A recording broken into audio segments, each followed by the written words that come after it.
Oriental high school Mirzapur અમદાવાદની YouTube ચેનલમાં આપ સૌનું સ્વાગત છે.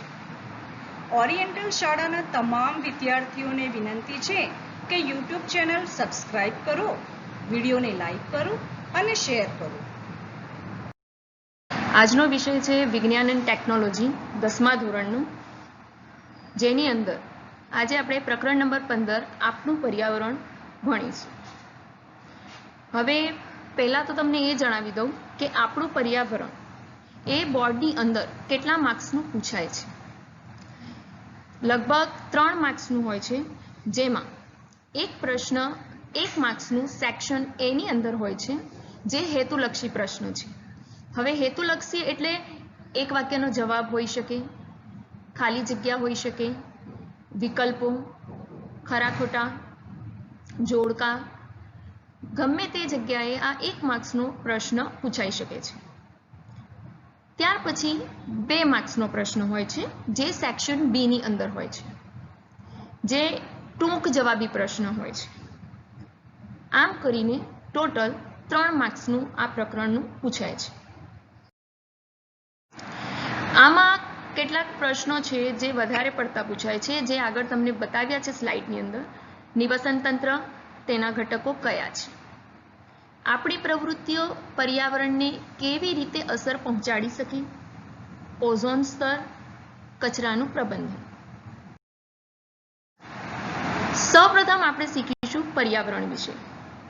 હવે આ શબ્દથી તમે બધા જ પરિચિત છો.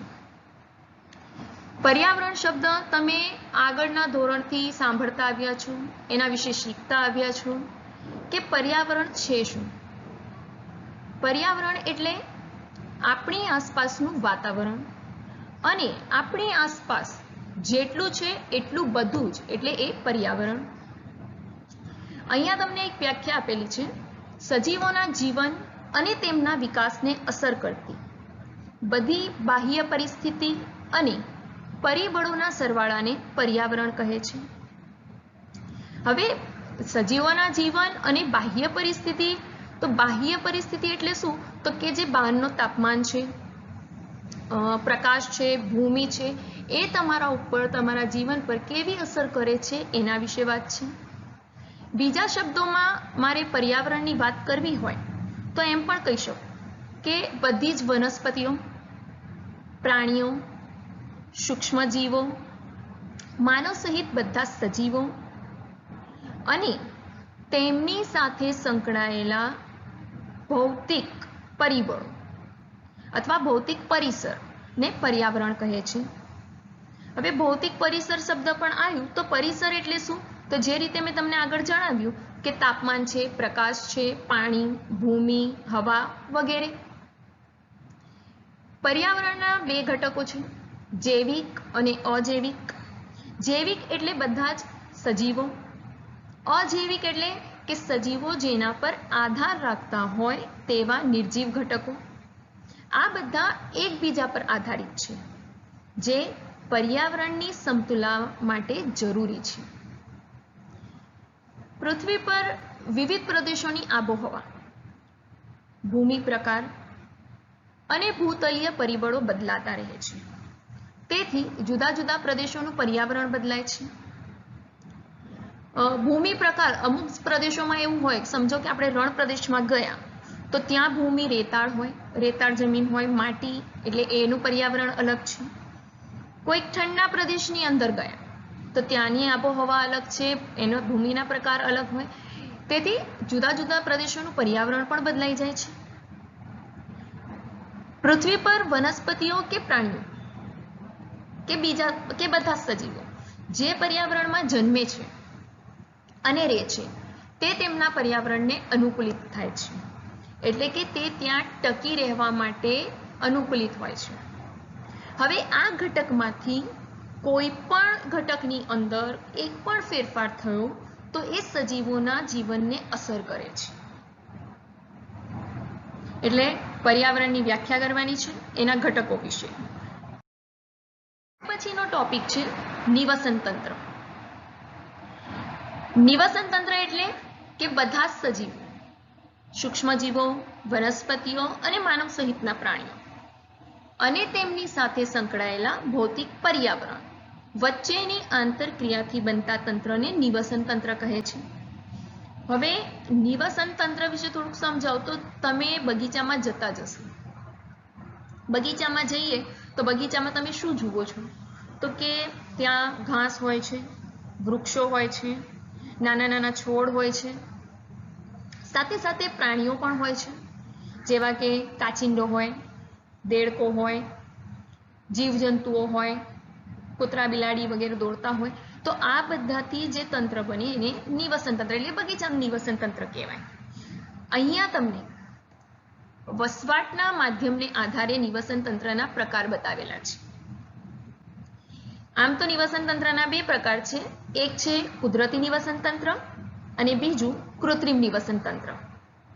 કુદરતી નિવસન તંત્રની અંદર વસવાટના માધ્યમને આધારે પ્રકાર બતાવ્યા છે, જે સ્થળજ નિવસન તંત્ર અને જલજ નિવસન તંત્ર છે. હવે સ્થળજ તો સ્થળજમાં આપણે ત્રણ કરીશું. અહીંયા ત્રણ મેં બતાવ્યા છે: જંગલનું નિવસન તંત્ર, તૃણભૂમિનું નિવસન તંત્ર અને રણનું નિવસન તંત્ર. જંગલના નિવસન તંત્રની અંદર પણ તમે જોઈ શકો કે ઘણા બધા વૃક્ષો હોય છે, જુદા જુદા પ્રકારના વૃક્ષો હોય છે, પ્રાણીઓ હોય છે, જીવજંતુઓ હોય છે. તો આ બધાથી જે તંત્ર બને છે એ નિવસન તંત્ર છે અને આ બધા એકબીજા પર આધાર રાખે છે. એ જ રીતે રણ પ્રદેશ અને તૃણભૂમિમાં પણ. ત્યાર પછી જલજ નિવસન તંત્ર. જલજ નિવસન તંત્રની અંદર બે ભાગ પડે. એક તો ખારા જળનું નિવસન તંત્ર અને બીજું મીઠા જળનું નિવસન તંત્ર. ખારા જળના નિવસન તંત્રની અંદર દરિયાઈ નિવસન તંત્ર આવે. તમને આમ પણ પૂછાય કે ભાઈ સૌથી મોટું નિવસન તંત્ર કયું છે? તો એ દરિયાનું છે. સાથે મીઠા જળનું નિવસન તંત્ર. તો મીઠા જળની અંદર નદી, ઝરણા, સરોવર અને તળાવ આ બધાનું નિવસન તંત્ર આવે. હવે કૃત્રિમ નિવસન તંત્રની વાત કરું તો કૃત્રિમ નિવસન તંત્રની અંદર ખેતરનું આવી શકે, વાડી, બગીચા, માછલીઘર, કારણ કે આ બધા માનવ સર્જિત નિવસન તંત્ર છે. ફરીથી એક વખત નિવસન તંત્રના બે પ્રકાર છે: કુદરતી નિવસન તંત્ર અને કૃત્રિમ નિવસન તંત્ર. કુદરતી નિવસન તંત્રની અંદર બે ભાગ છે: સ્થળજ નિવસન તંત્ર અને જલજ નિવસન તંત્ર. સ્થળજની અંદર જંગલનું, તૃણભૂમિ અને રણનું નિવસન તંત્ર. જલજ નિવસન તંત્રની અંદર બે ભાગ છે: ખારા જળનું અને મીઠા જળનું નિવસન તંત્ર. ખારા જળની અંદર દરિયાઈ નિવસન તંત્ર આવે, જ્યારે મીઠા જળની અંદર નદી, ઝરણા, સરોવર, તળાવ વગેરે. અને કૃત્રિમ નિવસન તંત્રની અંદર ખેતર, વાડી, માછલીઘર વગેરે. હવે નિવસન તંત્રની વિશિષ્ટતાઓ. તો નિવસન તંત્ર કદમાં નાનું કે મોટું હોઈ શકે. જે રીતે મેં જણાવ્યું કે મોટું એટલે દરિયાઈ નિવસન તંત્ર અને કદમાં નાનું કીધું એટલે તળાવનું નિવસન તંત્ર આપણે લઈ શકીએ. બીજું છે નિવસન તંત્રમાં સજીવો, વનસ્પતિઓ, પ્રાણીઓ અને સૂક્ષ્મજીવો તેમના ભૌતિક પર્યાવરણ સાથે ચોક્કસ આંતરક્રિયાઓ કરે છે. થર્ડ, દરેક નિવસન તંત્ર વિશિષ્ટ બંધારણ ધરાવે છે અને ચોક્કસ કાર્ય કરે છે. ચોથું, દરેક નિવસન તંત્ર અન્ય નિવસન તંત્ર સાથે ભળી જાય છે. હવે બગીચાને નિવસન તંત્ર શા માટે ગણવામાં આવે છે એવો પ્રશ્ન આવે તો એના માટે મેં તમને આગળ સમજાવ્યું કે બગીચામાં વિવિધ વનસ્પતિઓ હોય છે: ઘાસ, વૃક્ષ, ગુલાબ, મોગરો, સૂર્યમુખી જેવા સપુષ્પી છોડ, તેમજ વિવિધ પ્રાણીઓ હોય છે: દેડકા છે, ખિસકોલી, કાચિંડા, કીટકો, પક્ષીઓ વગેરે. આ બધા એકબીજા સાથે સંકળાયેલા હોય છે. તેમની વૃદ્ધિ, પ્રજનન તેમજ અન્ય ક્રિયાઓ અજૈવિક ઘટકો દ્વારા અસર પામે છે. અને અજૈવિક ઘટકો બતાવ્યા એ રીતે પ્રકાશ, પવન, પાણી, ભેજ, ખનિજ દ્રવ્યો, ભૂમિ વગેરે. આથી આપણે બગીચાને પણ નિવસન તંત્ર કહી શકીએ છીએ. એ જ રીતે માછલીઘરને પણ, જ્યારે તમે માછલીઘર જોશો તો માછલીઘરની અંદર શું હોય તો કે માછલીઓને તરવા માટે પૂરતી જગ્યા મળી રહે એવો એક મોટો જાર હોય છે, સાથે પાણી, ઓક્સિજન અને તેમનો ખોરાક. એમને ઓક્સિજન પંપ દ્વારા ઓક્સિજન અને માછલીઓનો ખોરાક પણ આપી શકીએ છીએ, બરાબર. અને તેમના માટે કેટલીક જલજ વનસ્પતિ અને પ્રાણીઓ પણ ઉમેરવામાં આવે છે, જેથી એક આખું તંત્ર રચાય છે અને એ માછલીઘરનું નિવસન તંત્ર કહેવાય અને એ માનવ સર્જિત છે. હવે નિવસન તંત્રના ઘટકો. નિવસન તંત્ર મુખ્ય બે ઘટકો ધરાવે છે, અજૈવિક અને જૈવિક. અજૈવિક ઘટકો જેની અંદર બધા જ નિર્જીવ ઘટકોનો સમાવેશ કરવામાં આવે છે, જેવા કે તાપમાન, વરસાદ, ભેજ, પવન, ભૂમિ, પ્રકાશ, ખનિજ દ્રવ્યો. જૈવિક ઘટકો. જૈવિક ઘટકોની અંદર બધા સજીવોનો સમાવેશ કરવામાં આવે છે અને એમના પણ 3 પ્રકાર પડે છે, જે ખોરાક અને પોષણ મેળવવાની પદ્ધતિને આધારે હોય છે. કયા 3 પ્રકાર છે? ઉત્પાદકો, ઉપભોગીઓ અને વિઘટકો. હવે પહેલું છે ઉત્પાદકો.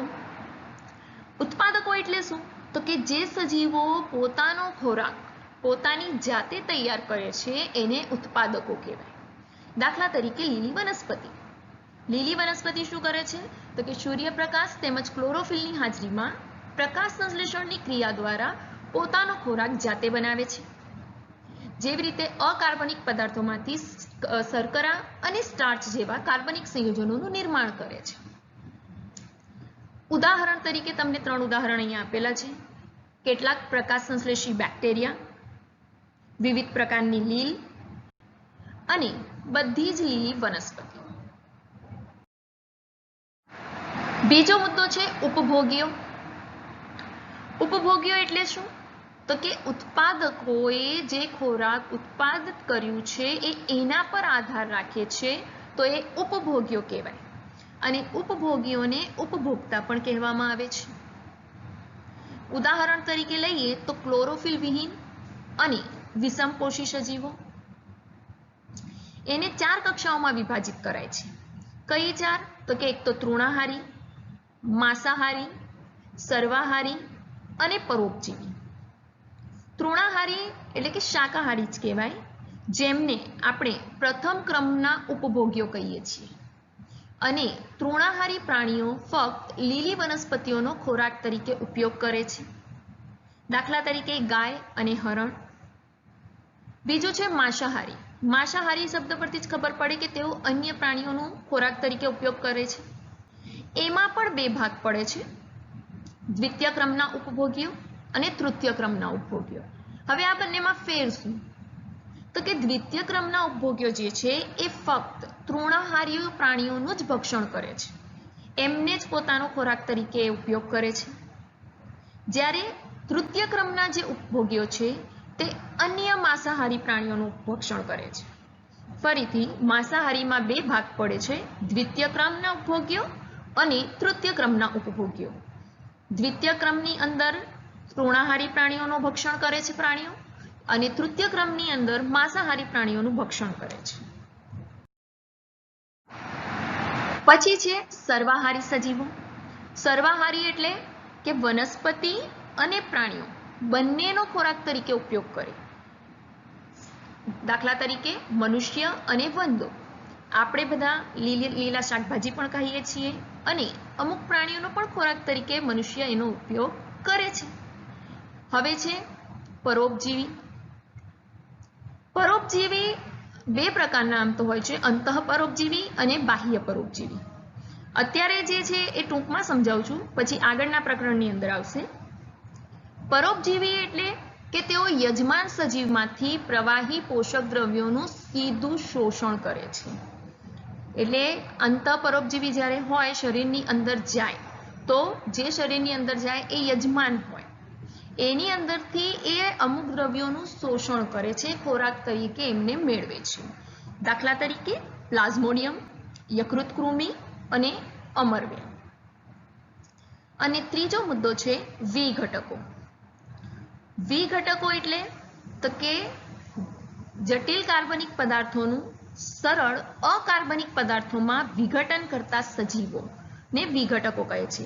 એક ઉદાહરણ આપું કે સમજો કે કોઈ પ્રાણી મૃત્યુ પામ્યું છે, વાઘ હોય કે સિંહ હોય, જેનો ખોરાક તરીકે ઉપયોગ લેવામાં આવતો નથી, તો એના ઉપર અમુક બેક્ટેરિયા કે કોઈ બેક્ટેરિયા દ્વારા એનું વિઘટન થાય છે અને એ શું કરે છે, જટિલ કાર્બનિક પદાર્થનું સરળ અકાર્બનિક પદાર્થમાં એનું રૂપાંતર કરે છે, એટલે એમને વિઘટકો કહે છે. ઉદાહરણ કેટલાક જીવાણુ અથવા બેક્ટેરિયા અને ફૂગ જે મૃત જૈવ અવશેષો અને સજીવોના ઉત્સર્ગ દ્રવ્યોનું વિઘટન કરે છે. તો અહીંયા સુધી આજે આપણે આ ટોપિક રાખીએ છીએ. તમને આજે પર્યાવરણ વિશે, નિવસન તંત્ર વિશે, નિવસન તંત્રના ઘટકો વિશે અને બગીચાને નિવસન તંત્ર શા માટે ગણવામાં આવે છે એના વિશે સમજાવ્યું. હવે પછીનો જે ટોપિક છે એ નેક્સ્ટ લેક્ચરમાં આપણે કરીશું. વિદ્યાર્થી મિત્રો, આ ચેનલને સબસ્ક્રાઇબ કરવાનું ભૂલતા નહીં. વિડીયોને લાઈક કરો અને શેર કરો. આપ સૌનો ખૂબ ખૂબ આભાર.